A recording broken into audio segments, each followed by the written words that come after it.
Hello guys, welcome to BitcoinMF. Good morning to everybody. Quick TA update of the day, the way I see the market. I remind you, this is not a financial advice.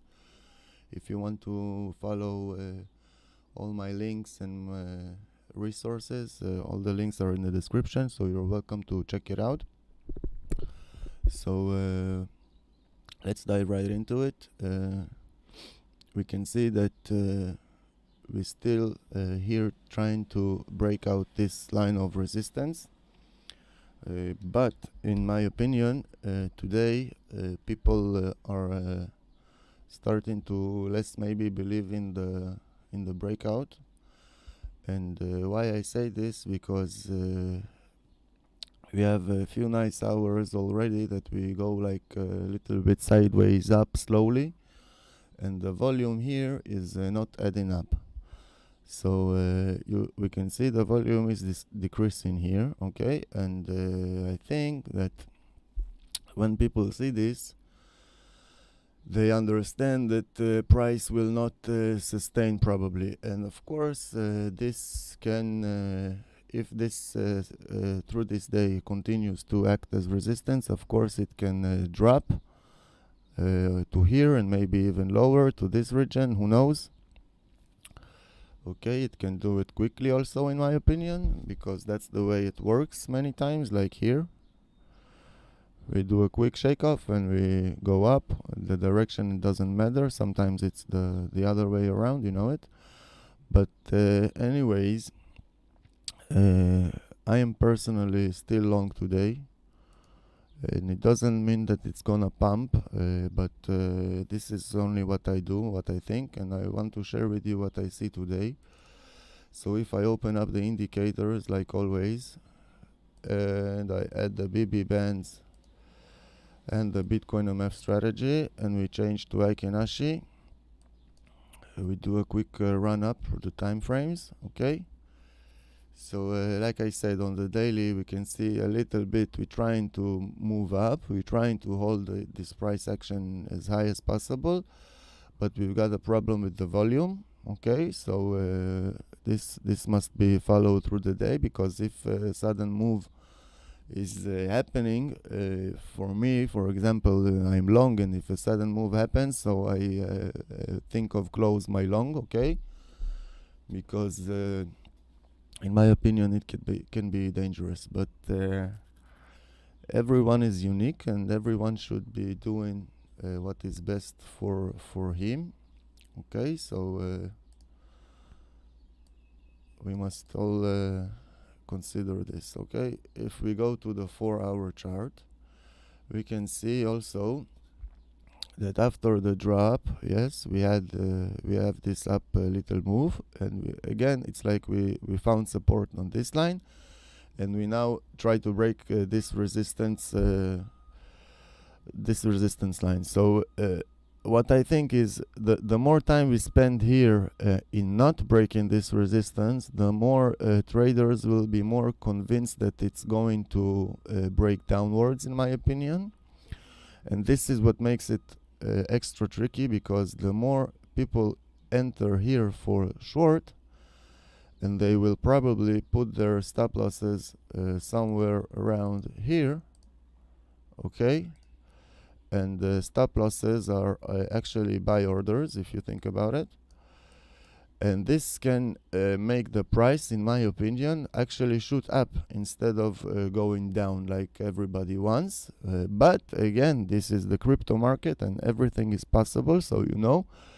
So if we think like, let's say out of the box, it is more profitable, in my maybe, you know what I mean, to go maybe down, to start to cause the panic, and then to trap the bears and shoot up, okay? But we see through the day what happens.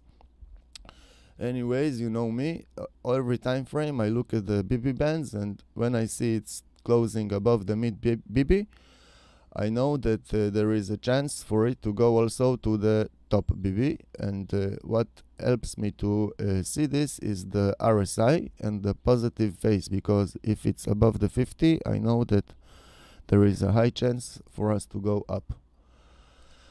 Moving on to the 1-hour chart. Okay, we can see the same kind of thing, like a really thin MACD. Okay, but if I zoom in,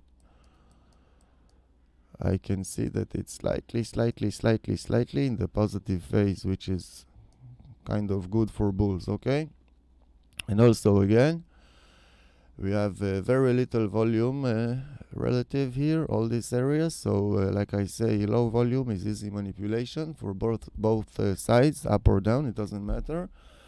So we must follow this. Okay, so if this breaks up, also if this breaks up, I watch at the BB bands, and I want to see if it goes down to the BB bands, back to the BB bands, and when it happens, I want to see if it goes down below this line. And of course, all what I said to now is after if it breaks up. And on the 30 minutes, we can see same kind of situation. It's all pretty much the same. Also, we need the volume in order for it to sustain. Okay, and when we get to the BB top, like I always say, watch for BB action, BB edge action, because when it goes to the top, there is a chance for it to go inside the bands, and when it goes to the bottom, there is a chance for it to go inside the bands from the other side. Sorry. Now 15 minutes, the scalpel's time frame, as I call it, and we can see that it's like dumped on us here. And if you've been following, I said that I tried too long, and actually I flipped somewhere around here also already. Okay, I flipped somewhere around here, and it of course it dumped. I was underwater, and now it's climbs slowly climbs. Now I'm okay, but it doesn't mean anything, because what mean something is when you close, and you need to close at profit, and that's when you can tell yourself, okay, that meant something, in my opinion. Okay, so I think this is it for today. Again, you can subscribe, like, comment, all these things. Okay, it will make me mucho glad. And if you want to follow more updates and more info, you can check the links, of course, and join the groups, and try to figure out what I do and how I do it, because I really believe that it benefits first. It benefits me, because I feel like in the morning I got to tell you guys like what is happening with me, and I really take it seriously, and I hope it helps, Bakitzer. So have a good day, good luck, make the profits, and trade safe, and I see you next time. Bye bye.